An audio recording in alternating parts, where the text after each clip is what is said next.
السلام علیکم ورحمۃ اللہ وبرکاتہ نحمدہ و نصلی علی رسولہ الکریم اما بعد اعوذ باللہ من الشیطان الرجیم بسم اللہ الرحمن الرحیم۔ برادران اسلام، بھائیوں بہنوں، پچھلی ویڈیو میں ہم لوگوں نے ذکر کیا تھا شرائط نماز، اور شرائط نماز میں جو نکل کر کے آیا تھا کہ پہلا حصہ تھا اس کا طہارت، اور طہارت کے متعلق جبکہ نماز کے لیے ہم جانتے ہیں کہ سب سے پہلے ہمیں وضو کرنا ہوتا ہے، لیکن ایک وضو کے پہلے بھی اس چیز کو دیکھنا ہوتا ہے کہ کیا ہم پاک ہیں، کیا ہمیں غسل واجب تو نہیں ہے۔ تو ہم یہاں پہ غسل کا بیان کر رہے تھے۔ پچھلے ویڈیو میں ہم نے غسل کے فرائض آپ سے بیان کیے تھے، گزارش کی تھی کہ غسل کے 3 فرائض ہیں۔ سب سے پہلا کلی کرنا، یعنی کہ پورے منہ کو صاف کرنا۔ دوسرا فرض تھا ناک میں پانی چڑھانا، جو یہ ناک کے نتنے ہیں یہ ملائم حصے تک پانی چڑھائیں گے ہم۔ اور تیسرا جو سب سے اہم تھا، سارے اہم ہی ہیں، کہ وہ پورے بدن پہ پانی بہانا، اس طریقے سے پانی بہانا کہ بدن کے ہر حصے پہ پانی بہہ جائے۔ ایک روئے سے پانی بہنا ضروری ہے۔ اگر جسم کا کوئی بھی حصہ پانی بہنے سے رہ جاتا ہے تو ہمارا غسل نہیں ہوتا۔ ہم نہا تو لیتے ہیں لیکن وہ ہمارا غسل نہیں مانا جاتا۔ اب جو سب سے بڑا مسئلہ تھا، جو کہ پچھلی ویڈیو میں رہ گیا تھا، کہ سب ہمارے پر غسل واجب کب ہوتا ہے، کیونکہ تمام طرح کی ایسی چیزیں ہیں۔ ایک زمانہ ہوا کرتا تھا کہ جب عورتیں بچہ جنتی تھیں اور وہ جو ہے نفاس کی پوزیشن میں ہوتی تھیں، تو لوگ ان کو چھوتے تھے تو اپنے آپ کو ناپاک سمجھ لیتے تھے اور اس کے لیے غسل کیا کرتے تھے۔ یہ اسلام کے پہلے کی چیزیں ہیں۔ ابھی بھی تمام ایسی چیزیں ہیں کہ لوگ کسی چیز کو چھو لیتے ہیں تو اس سے وہ سمجھتے ہیں کہ صاحب یہ غسل نہیں، غسل واجب نہیں ہوتا۔ اگر کوئی نجس چیز ہے، کوئی گندی چیز ہے، کوئی خراب چیز ہے، کوئی ناپسندیدہ چیز ہے، ایسی چیز ہے جس میں بدبو ہے یا دیکھنے میں اچھا نہیں لگتا، اس کو اس حصے پہ دھو سکتے ہیں۔ غسل واجب ہونے کے لیے 5 حالات ہیں۔ ان 5 حالاتوں میں ہی غسل واجب ہوتا ہے، اور ایک حالت جو ہے اس میں ہمارے بس میں نہیں ہوتا کہ ہم پاک ہوں۔ جیسے کہ انسان کی جب موت ہو جاتی ہے تو انسان کی موت کے بعد اس پر غسل واجب ہو جاتا ہے، اس کا نہلانا ضروری ہوتا ہے۔ تو وہ ایک الگ مسئلہ ہے۔ لیکن ایک زندہ انسان کے لیے، جس کو کہ ہم تمام اہم فریضے ادا کرنے ہیں، زندگی کے تمام جو مسائل ہیں ان سے گزرنا ہے، اور اپنے آپ کو بہت ہی تندرست اور جسے کہتے ہیں کہ صحت مند، صحت یاب اور سوستھ رکھنا ہے، تو اس کے لیے ہمارے لیے بہت ضروری ہے کہ ہمارا غسل ہو، اور غسل اس طریقے سے ہو جس طریقے سے ہمارا رب اور ہمارے رب کے بھیجے ہوئے وہ پیغمبر محمد مصطفیٰ صلی اللہ علیہ وسلم چاہتے ہیں کہ یہ اس طریقے سے ہی، یہی ایک طریقہ ہے جس سے کہ ہم اپنے جسم کو پاک کر سکتے ہیں۔ اب غسل کب ضروری ہو جاتا ہے، اس کو بغور سننے کی ضرورت ہے۔ ان 5 حالاتوں کے علاوہ کوئی بھی حالات میں غسل واجب نہیں ہوتا، بلکہ گندگی لگی ہوئی جگہ کو صاف کرنا ضروری ہوتا ہے، چاہے وہ کپڑے پہ ہو، اور چاہے بدن پہ ہو، چاہے زمین پہ ہو، اور چاہے کہیں پہ بھی ہو۔ تو سب سے پہلا ہے کہ یہ مردوں کے لیے ہے کہ اگر منی، جسے ہم وید کہتے ہیں، وید، یہ زیادہ تر سیکس اور اس سے ریلیٹڈ ہیں، تو منی کا اپنی جگہ سے شہوت کے ساتھ جدا ہو کر اعضاء سے نکلنا۔ کہنے کا مطلب ہے کہ کسی کا جو وید ہے وہ ایک جوش آنے کے بعد، اور اس سے جب اس آلے سے نکلتا ہے، وید نکلے گا، تو ایسی حالت میں یہ وہ آپ کا غسل آپ کے اوپر واجب ہو جائے گا۔ پھر اس کے بعد آپ کو غسل کرنا ہی پڑے گا۔ اس کے علاوہ رات میں سوتے وقت اکثر عمر کی کوئی گنجائش، عمر کی کوئی بندش نہیں ہوتی، لیکن عام طور پر نئی عمر میں یا جوانی میں، لیکن کسی بھی عمر میں ہو سکتا ہے کہ رات کو سوتے وقت ہم احتلام جسے کہتے ہیں، جسے انگلش میں نائٹ فال کہتے ہیں، اگر اس طریقے سے کچھ ہو جاتا ہے اور منی نکل جاتی ہے تو ہمارے اوپر غسل واجب ہو جاتا ہے۔ تو ہمیں غسل کرنا پڑے گا. اور غسل کرنے کے لیے یہ ہے کہ جیسے ہی آپ کو علم ہو کہ آپ کے اوپر غسل واجب ہوا ہے، اس سے جلد کوشش کرنی چاہیے کہ ہم پاکی حاصل کر لیں. جانے کا اللہ تعالیٰ کے علم میں کیا ہے، تو ہمیں اپنے حساب سے اس کو پاک کر لینے کی ضرورت ہوتی ہے. دوسری بات یہ ہے کہ جب ہم سیکس کرتے ہیں تو اس میں یہ دیکھنا ہے کہ صاحب جب ہم سیکس کرتے ہیں تو ایک دو حصے سے زیادہ، کہنے کا مطلب دو حصہ آپ سمجھے، مطلب آدھا یا اس سے تھوڑا سا تو شرمگاہ میں اگر وہ چلا جاتا ہے، چاہے فال ہو یا نہ ہو، انزال ہو یا نہ ہو، جسے انزال کہتے ہیں، چاہے فال ہو یا نہ ہو، لیکن اس کے بعد ہمارے اوپر غسل واجب ہو جاتا ہے، ہمیں پھر غسل کرنا ہی ہوتا ہے. لیکن اب ان سب حالاتوں میں ایک اور چیز ہے کہ جیسے منی کا باہر نکلنا، تو اب کسی کو بیماری کی وجہ سے منی اس کی اتنی پتلی ہو گئی ہے، اٹھتا ہے تو نکل آتی ہے، بیٹھتا ہے تو نکل آتی ہے، ڈاکٹر نے بتایا کہ بیماری ہے،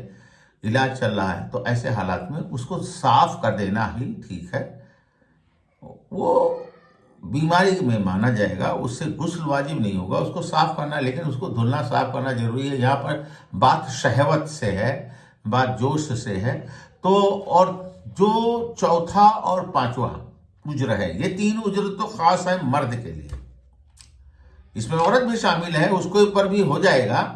کیونکہ غسل دونوں پہ واجب ہوگا. کہنے کا مطلب ہے اگر ہم اس سے کیا کہتے ہیں ہمارے تعلقات ہو رہے ہیں تو غسل دونوں پہ واجب ہوگا.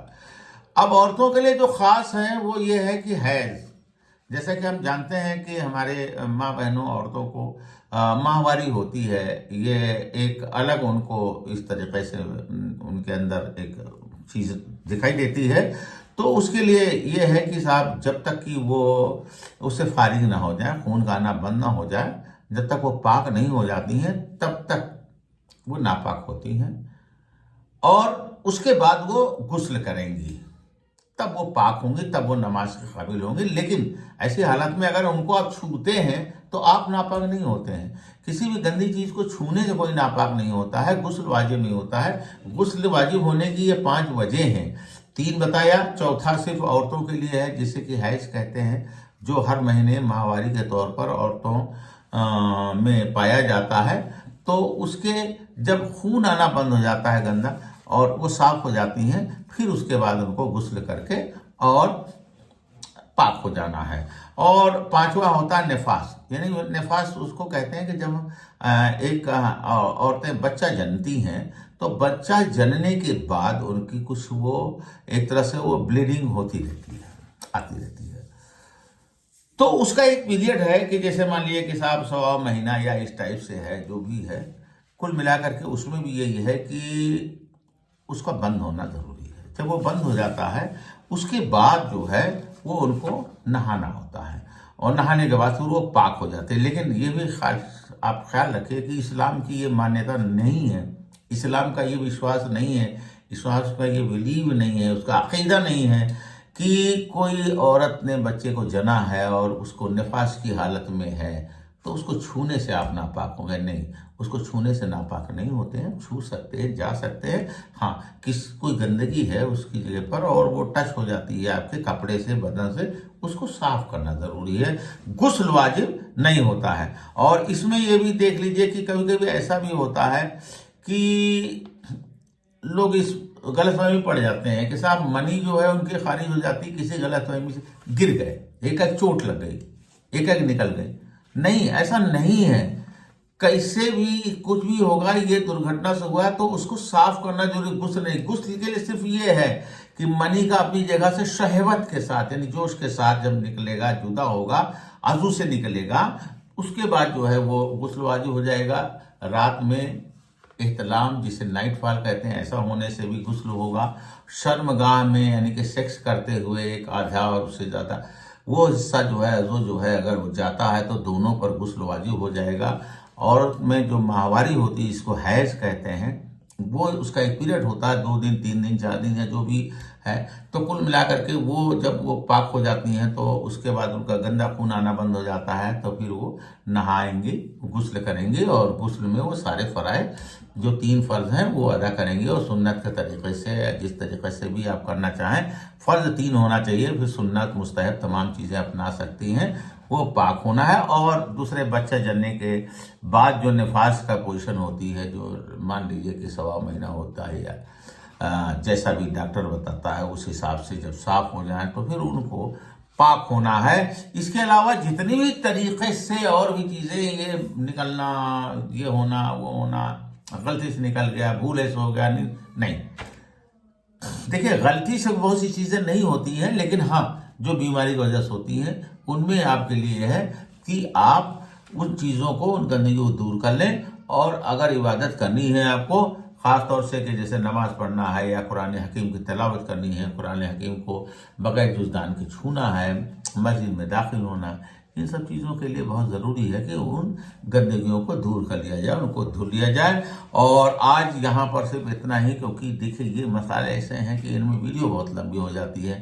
بہت زیادہ لمبی ویڈیو آپ کو ابا بھی سکتی ہے، ہو سکتا ہے کہ آپ اس کو اسکپ کر دیں۔ میں یہی چاہتا ہوں کہ آپ چھوٹی چھوٹی ویڈیو رہیں گی، آپ ان چیزوں کو سمجھیں۔ آج آپ نے سمجھا کہ صاحب غسل جو ہمارے اوپر واجب ہوتا ہے، نہانا ہمارے لیے ضروری ہو جاتا ہے، جس میں 3 فرض ہوتے ہیں، کلی کرنا، ناک میں پانی ڈالنا، پورے بدن پہ پانی بہانا، اس طریقے سے کہ ایک ایک روئے پر سے پانی بہہ جائے، اس کے لیے ان 5 حالات ذمہ دار ہیں۔ ان 5 حالات میں ہی وہ غسل واجب ہوتا ہے، باقی اور حالاتوں میں کسی میں وضو ہو جاتا ہے، اور کسی میں جیسے ہم لوگ سمجھتے ہیں کہ پیشاب کیا، اور پیشاب کرنے کے بعد کسی وجہ سے پانی نہیں ملا، اپنی مٹی کے ڈھیلے کا استعمال کیا اس پیشاب کو سکھانے کے لیے، تو وہ بات الگ ہے کہ آپ پاک تو ہو جاتے ہیں، لیکن بعد میں جب موقع ملے تو اس کو دھو لینا چاہیے، لیکن غسل نہیں واجب ہو جاتا ہے۔ کسی کپڑے میں لگ گیا تو اس کپڑے کو، اس حصے کو دھویا جا سکتا ہے، اور آپ کے پاس وسعت ہے تو آپ پورے کپڑے کو بدل دیں گے، لیکن اس کا مطلب نہیں ہے آپ نے پیشاب کیا کہیں، معلوم ہوا صاحب نہ پانی میں لائے نہ کچھ میں لائے، اور پیشاب برداشت نہیں تو پیشاب آپ نے کر لیا، اب پیشاب کر لیا، پورے اس میں لگ گیا، اب نماز پڑھنا ہے یا ایسا کچھ کرنا ہے تو آپ کے ذہن میں رہے گا کہ ہم ناپاک اب نہیں ہے، آپ پر صرف اور صرف وضو جو ہے وہ واجب ہوا ہے، غسل نہیں واجب ہوا، نہانے کی ضرورت نہیں ہے۔ آپ کپڑا بدل لیں گے، اس جگہ کو دھل لیں گے، اور اس کے بعد آپ آرام سے عبادت کر سکتے ہیں۔ اللہ تعالیٰ نے اسلام میں آسانیاں پیدا کی ہیں، مشکلیں نہیں پیدا کی ہیں۔ عبادت صرف اور صرف جتنی بھی اللہ رب العزت نے عبادتیں ہمارے لیے مقرر کی ہیں، وہ ہماری بھلائی کے لیے، ہماری لمبی عمر کے لیے، ہماری خوشحالی کے لیے، ہماری خوشنودی، اللہ کی خوشنودی اسی میں ہے کہ آپ خوش رہیں۔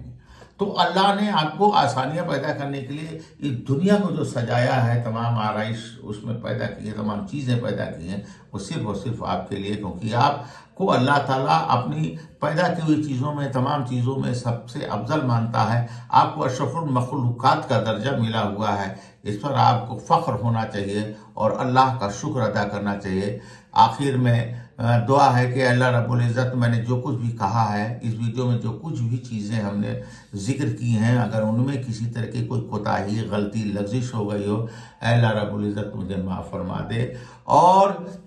اصلاح کرنے کے توفیق عطا فرما۔ اور اس ویڈیو کو جو میں نے بنایا ہوا ہے، اور جو لوگ اس کو دیکھ رہے ہیں، سمجھ رہے ہیں اور سمجھ کر کے سدھر رہے ہیں، رینیو کر رہے ہیں اپنے دماغ کو، یا اللہ تعالیٰ ہم سب کا، ان کا سب کا بخشش کا ذریعہ بنا دے، گناہوں کو معافی کا ذریعہ بنا دے، ہم سب کو صراط مستقیم پر چلنے کی توفیق عطا فرما۔ اہدنا الصراط المستقیم صراط الذین انعمت علیہم غیر المغضوب علیہم ولا الضالین، ایسے سیدھے راستے پہ اللہ تعالیٰ مجھے چلنے کے تو ہم سب کو توفیق عطا فرما، جس پر لوگ چلے اور تو خوش ہوا، تو نے انعام سے ان کو نوازا ہے، ایسے لوگوں کے راستے مجھے نہ چلا، ہم لوگوں کو نہ چلا جس راستے پر لوگ چلے اور تو غصہ ہوا۔ بس اللہ سے یہی دعا ہے کہ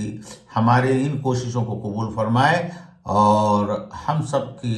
بخشش کا ذریعہ بنائے، ہم سب کے گناہوں کو معاف فرمائے، ہم سب کی تمام جائز مرادوں کو پورا عطا فرمائے۔ السلام علیکم ورحمۃ اللہ وبرکاتہ۔ کل پھر ایک ویڈیو کے ساتھ ہم ملیں گے، شکریہ۔